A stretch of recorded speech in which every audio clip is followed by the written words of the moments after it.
So what I'm going to do is I'm going to open up SQL Server Management Studio. I'm using the 2008 R2 version, and I'm just going to connect locally, so I don't need to change anything here. I'm just going to go ahead, click connect, and in our Object Explorer it's going to show us everything that we have. So it's going to show us all our databases that we have. But what I'm going to do here is I'm going to set up a new database. So in our databases folder, we're going to right click and choose new database. And this is where we're going to give our database a name. So I'll just call this one, let's call it YouTube. And I'll go ahead and I'll click OK. And you'll notice to the left here, you can see that it created our YouTube database. So now we are going to expand that, and this looks a little familiar to you guys here. Once you expand your database, you get your files located.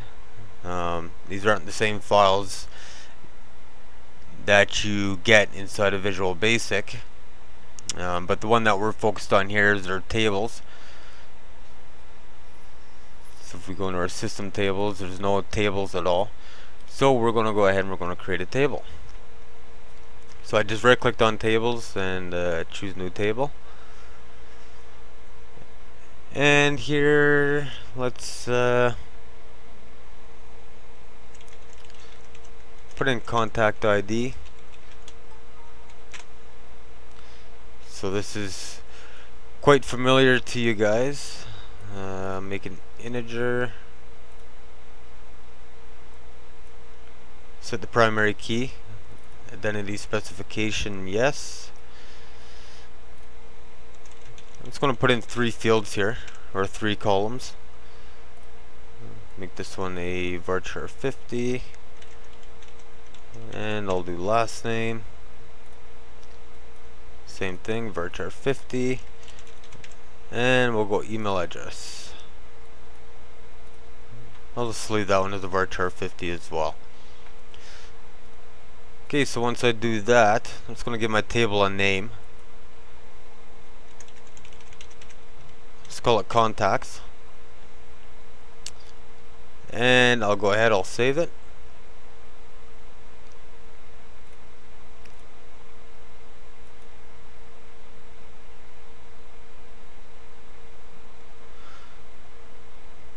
Okay, so now you can see I just closed out of that. Now you can see here that we have our contacts table. So now if I right click on it, if we want to make any additional changes, like if we want to add more columns, we just choose the design, and that'll open up our design part, which is where we could insert more columns. You might get an error if you do, or it might be just relational wise. If you're adding new columns to a relational based table, or a table that's related to another table, and you saved it already, if you do get an error, then if you go into tools options, and I believe it's in the designers, you'll want to uncheck this prevent saving changes, and that'll get rid of that error. Okay, so what I'm going to do is I'm going to also add a couple records. So I just right click on there and I'll choose edit top 200 rows. And of course we're not going to get anything back because we don't have any data put into there yet. So I'm going to go ahead and I'm going to put some data into here.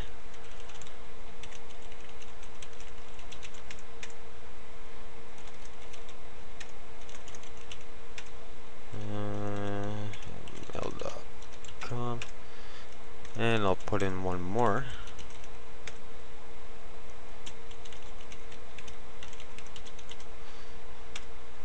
Okay, and that'll be good enough. So I'm gonna go ahead, I'm gonna close out of this now. Okay, so now here's where we could perform some queries. So what I'm going to do, up in the top left hand corner here, I'm going to click on new query, and this is where we can execute queries such as selecting data, updating, and deleting data. There's a whole list of queries that you can do, but I'm going to show you guys the three anyways. Three real basic ones. Okay, so what I'm going to do is I'm going to select star, which means all. So I'm going to select everything from from, and then the name of our table, which is dbo.contacts, and I'll go ahead and I'll click execute, and what it's going to do is it's going to return all records that we have within that table. Okay, so another thing we can do is we can there are several things we can do. So we could go select first name, go ahead execute, and it'll give us a list of all the first names. Now if we want to select first name last name, or maybe we could select first name email, we'll go ahead, we'll execute, and we'll get all records with the first name and email address only. So now we can narrow this down, so we could go select first name from dbo.contacts, where first name is equal to, and then the first name. So I'll put in my first name, go ahead, I'll execute it, and you can see here that we have this record here. So let me just remove that for a minute here. Okay, I kinda thought so. I misspelt that name down there. Figures. Okay, so there's our select statement. Now let's do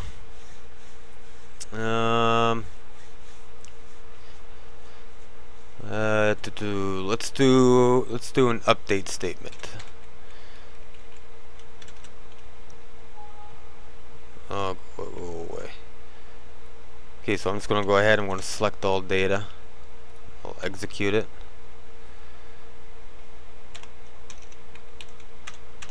Okay, so now we'll update a record. So we are going to update our table. So it'll be dbo.contacts.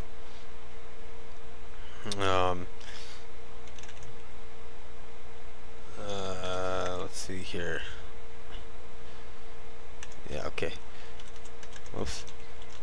Set first name equal to okay, so what I'll do is I'll fix this one right here. So we'll go update dbo.contacts. So we're going to set first name equal to, and then the name, where first name is equal to, okay, so that would spell JAOSN.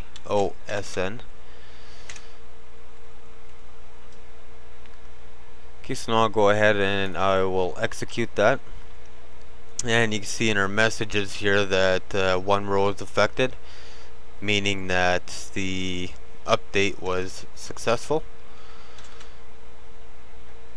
So now I'm just going to uncomment this select statement here, and I'll go ahead and I'll execute that. And so now you can see here that this misspell is now spelled correctly. So the idea to that The purpose to that is you can update records just by using like a one-line query.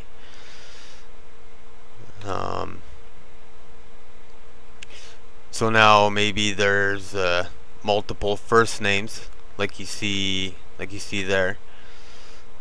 So if we want to, let's say we want to update John, or we'll update this contact here, which is contact ID 1. So it'd be the same way. So go update dbo.contacts, set first name equal to J, where contact ID is equal to 1.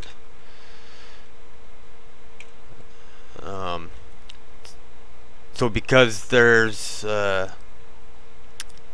multiple or duplicate first names, we only want to update one. We don't want to update them all. So, and this is where you really want to be careful. So I'll just give you a demonstration here. If I just go update our contacts table and set the first name equal to J, what that's going to do is that's going to update all my contacts in my database, and it's going to set all their first names equal to J. So let's go ahead, let's execute that. Okay, so you see here that it updated 3 records, and that's what we have. We have 3 records in our database. Okay, so now if I go ahead and I execute it, you can see here all the first names were updated. So that could get you into a lot of trouble, so you might want to be real careful on that. Okay, so what I'm going to do here is set first name equal to, where contact ID equals 1. Go ahead, I'll execute that. And 3. Okay, so you guys pretty well get the idea of what's going on there. So now we're going to get out of that, and let's go ahead and let's create a new record. Now this is a little tricky because I'm still, playing around with it, but I'll try it anyways. So we'll go insert into dbo.contacts. Whoops. And then DBO contacts, first name, last name, and email, and then the values is going to be, let's go John for the first name, Doe for the last name, and then we'll go JDoe, JDoe at mail.com. And let's see if that works. Okay, it looks good. We're not getting any syntax errors, which is good.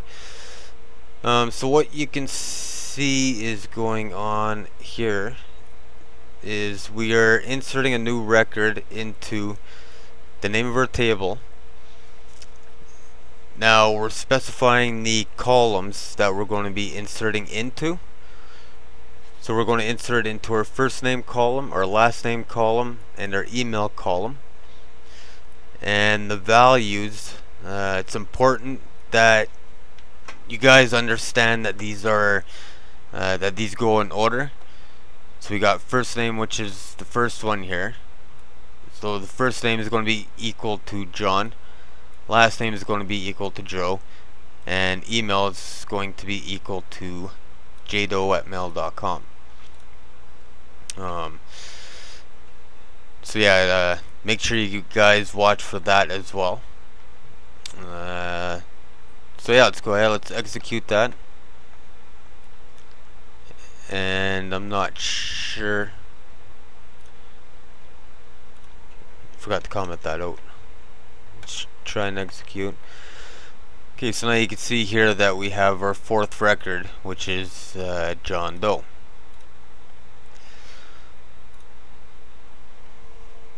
Okay, so now we got the insert statement done. Let's take a look at the last one. Let me comment out that select statement there. Okay, so now we're going to take a look at deleting a record. Okay, so we'll go delete from, and then the name of our table. So DVO contacts, where contact ID equals to 4.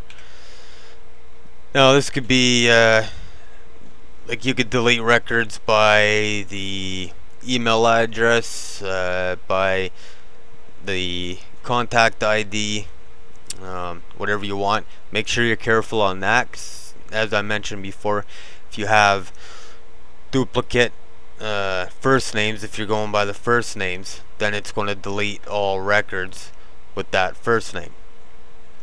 Now if you're now because these are string values, you got to make sure that you put them into single quotations or whatever you call it. So it'd be like jdoe@mail.com. So yeah, whichever, it'll all work the same way, but I'm just going to stick with contact ID. And then once we do that, then we will select. So let's do select star from dvo.contacts, and let's go ahead, let's execute that. And so now you can see here that our contact, which was John Doe, has been removed. And after it deleted that contact, we went down to the next line to like it refreshed or re-updated the records. So and you can see here that that the record was removed. Actually, the first thing I'm going to show you guys, if we go into our computer and we go into our program files, we want to find Microsoft SQL Server. We go into that folder and we're going to find the MSSQL10.SQL Express folder. Inside there we'll find MSSQL folder, and within that folder we will find a data folder. Inside this data folder, this is where all our databases are being stored. So you can see here that we have our MDF file here, and we also have our log file here. So when you're attaching your database, this is the directory that you need to get to.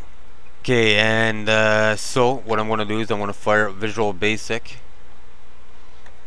and I'm going to show you guys why you need to detach your database before you can import it into Visual Basic.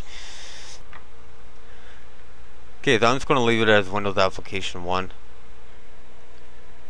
Okay, so we got our project created. So what I'm going to do is I'm going to go into my Database Explorer tab, and up top here we're going to click this little database plugin icon with the little add icon there. I'm going to click on that to connect to our database. And here our data source is a SQL Server database file, which is the .mdf file. And here's where we're going to browse for our database. So if we go into my computer again, I'll go into my hard drive, program files, SQL Server, SQL 10, and our data. Okay, so I'm going to select our YouTube database, and when I click open, it's going to give me an error. Do not have permission to open the file.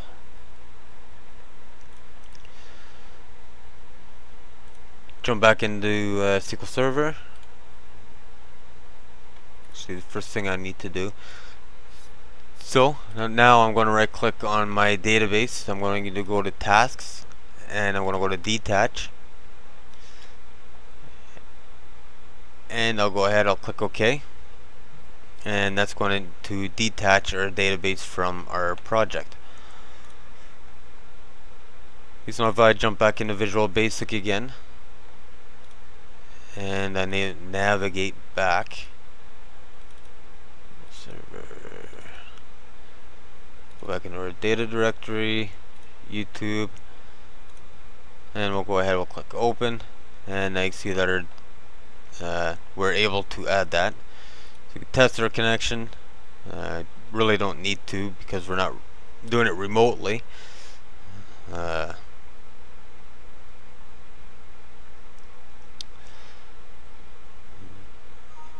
Okay, so our test connection succeeded. So now we can go ahead, we can click OK.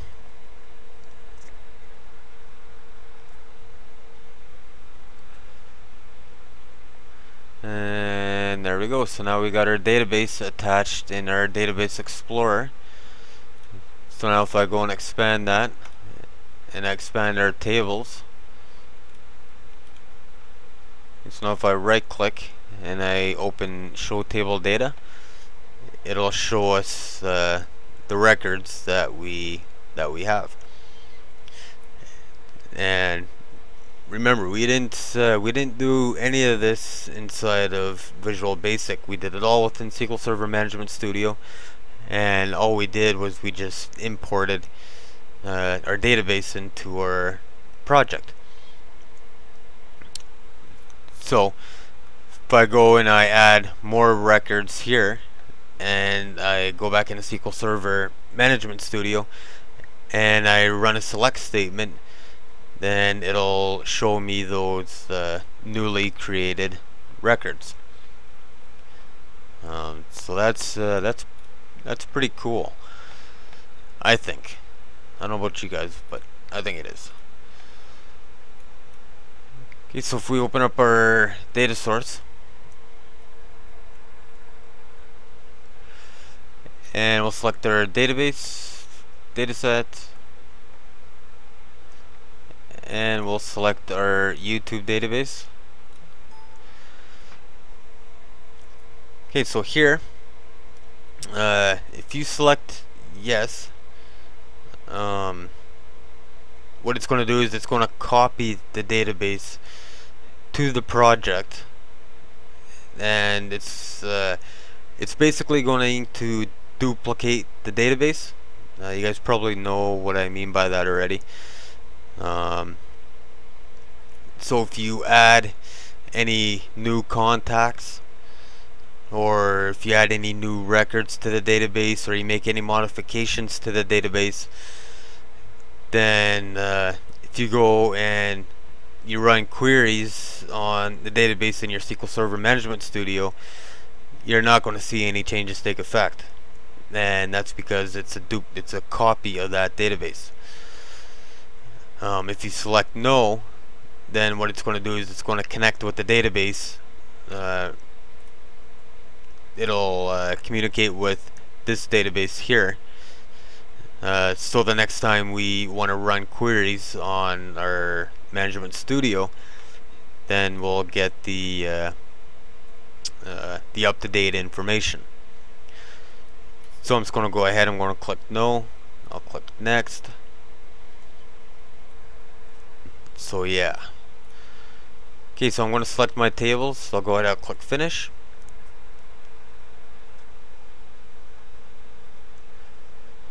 And I'm just going to wait for a data set to add to our data source.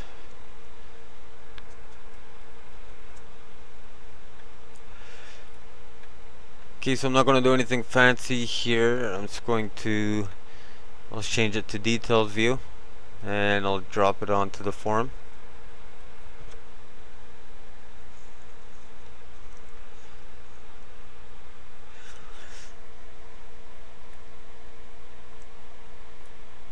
Okay, so I'll just leave it like that. Just rate nice and simple. Let's go ahead, let's run our application the way it is. Let's run, you're wasting valuable minutes here. Okay, so you can see here that we're getting our data as you'd expect. Okay, so now let's go ahead, let's add a new record. Let's put in Tony Doe.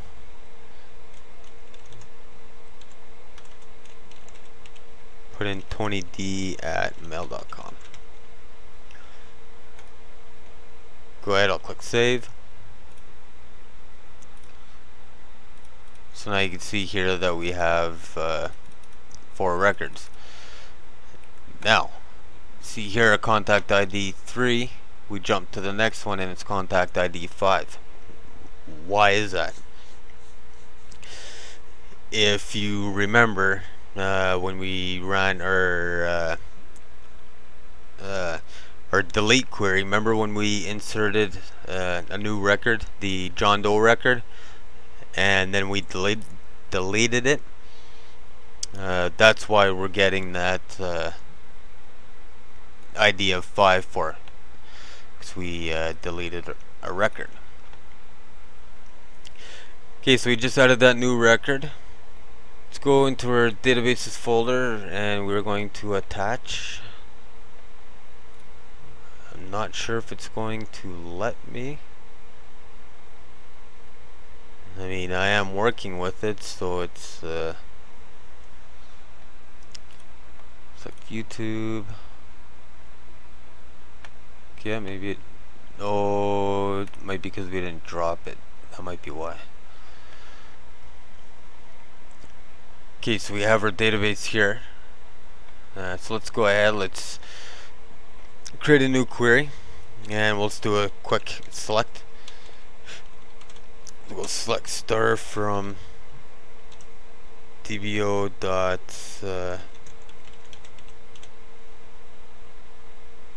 oops. Select star from. Let's go ahead. Let's execute that, and so now you can see here that we're getting our information back from there.